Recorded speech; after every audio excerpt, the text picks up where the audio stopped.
大家好，我是 Ra 哥，欢迎观看本期视频。今天想给大家分享一下最近在学习的一些知识。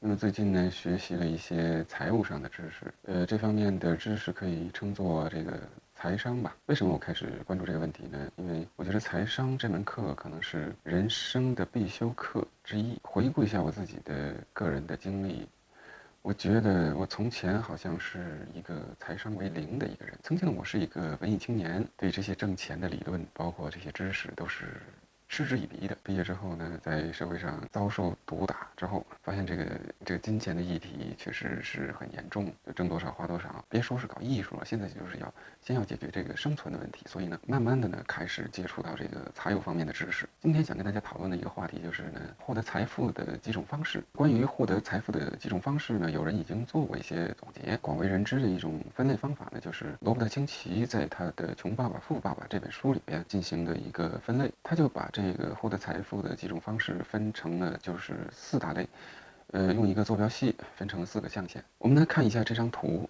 这里把它划分为 E、B、S 和 I 4个象限。那么 E 呢表示 employee，也就是员工、雇员。我们现在说的打工人，打工人呢主要的收入来源呢就是工资收入。第2个象限呢就是 B， 那 B 呢代表的是 business owner， 也就是说做老板，通过开公司来获得收入、获得财富。第3个象限就是 S 象限 ，self-employed 自雇人士或者说叫自由职业者。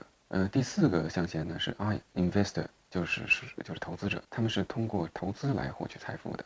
那么我们现在逐一的分析一下每一种获得财富的方式的优点和缺点。对于 E 象限的人来说，也就是打工人，我们社会中的大多数人都属于这一类别。我们从小也接受这样的教育，就是好好学习，将来找一份稳定的工作，然后有一份稳定的收入。而这种工作呢，就是说用我的时间来换取金钱，每天工作8小时，然后每周工作40个小时，然后我通过我的这个劳动时间来换取我的收入。客观来说呢，这个群体也有优点，也有缺点。那么优点是什么呢？就是说，少操心，收入稳定，不需要承担风险。缺点是什么呢？缺点是这个收入是有天花板的。这个天花板的意思就是说呢，我们的时间是有限的，每天工作10个小时、12个小时，你的收入也是有极限的。还有一个缺点呢，就是说它不自由。工作你就有收入，不工作就没有收入。第2个我们说 B 象限，那么 B 象限呢，也就是说，做老板。那么做老板呢，这个优点是，就是说你可以突破这个收入的天花板。如果你的生意好呢，你的财富可以一直增加，这个是没有上限的。那么缺点是什么呢？缺点就是说风险比较高，成功的概率比较低，那么承受的压力也比较大。给大家分享一个数据，个人创业的成功率大概是在1%到5%，也就是说100个人里边，可能只有1到5个人是成功的，那么大多数的人是失败的。虽然说它可以突破收入的天花板，但是呢，它的风险成功率也是非常低的。我们再来看第3个 S 象限，那么 S 象限是什么呢？就是自由职业者。这个象限的人的特点呢，就是比较自由，缺点呢就是说收入不稳定，往往是需要有某一项这个技能的，那么也是有一定的门槛的。最后一个呢是这个 I 象限，那么 I 象限呢代表是投资者，投资者呢主要是通过钱来生钱，这种方式呢，比如说这个房租的收入。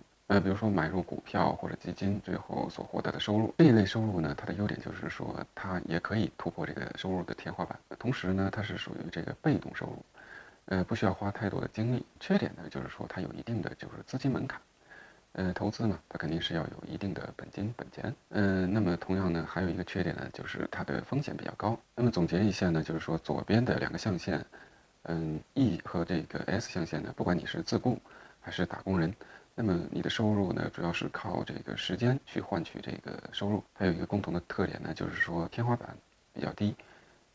因为每个人的时间都是有限的，你工作再长，它也是有极限的。那么右边的这个 B 和 I 象限呢，都是可以突破这个收入的天花板的。那么同时呢，他们也有一定的门槛，然后呢，也需要承担更多的风险。《穷爸爸富爸爸》这本书的作者罗伯特清崎呢，在书中总结到，就是说，如果你想迈向富有，实现金钱和时间的平衡，你需要在右边的2个象限进行尝试，你同意吗？那么请问你现在获得财富的方式是在哪个象限呢？欢迎大家在视频下方留言，也欢迎关注爱笑的 Ra 哥。我们下一期视频呢，继续给大家分享一些财务方面的知识。谢谢大家的观看，我们下一期视频见。